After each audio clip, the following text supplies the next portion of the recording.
ছোট পর্দায় আধ্যাত্মিক পৌরাণিক গল্পের জনপ্রিয়তা থেকেছে বরাবর।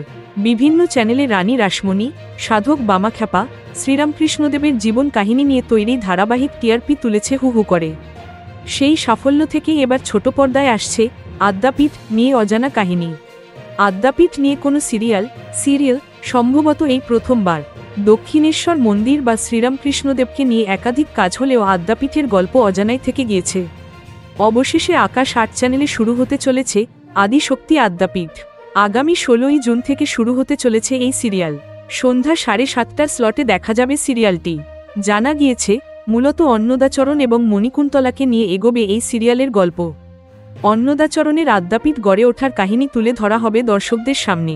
যেমনটা জানা যাচ্ছে, পরবর্তীতে শ্রীরামকৃষ্ণদেব এবং স্বামী বিবেকানন্দকেও দেখা যেতে পারে এই ধারাবাহিকে। সিরিয়ালে আদ্যা মায়ের চরিত্রে রয়েছেন মধুশ্রী পাল, অন্নদাচরণের ভূমিকায় রয়েছেন রৌনক ভট্টাচার্য এবং মণিকুন্তলার চরিত্রে দেখা যাবে দিগন্তিকা চৌধুরীকে। এছাড়াও শুভজিৎ বক্সী, সমীর কুমার চরিত, মৌসুমী চক্রবর্তীও রয়েছেন এই সিরিয়ালে।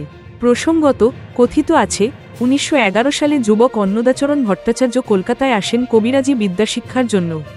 শ্রীরামকৃষ্ণদেবের স্বপ্নাদেশ পেয়ে তিনি উদ্ধার করেন আদ্যা মায়ের মূর্তি। তবে পরে আবার স্বপ্নাদেশ পেয়ে সেই মূর্তি বিসর্জন দেন হুগলি নদীতে। পরবর্তীতে এই অন্নদাচরণ ওরফে অন্নদা ঠাকুরের হাত ধরেই প্রতিষ্ঠিত হয় আদ্যাপীঠ মন্দিরের।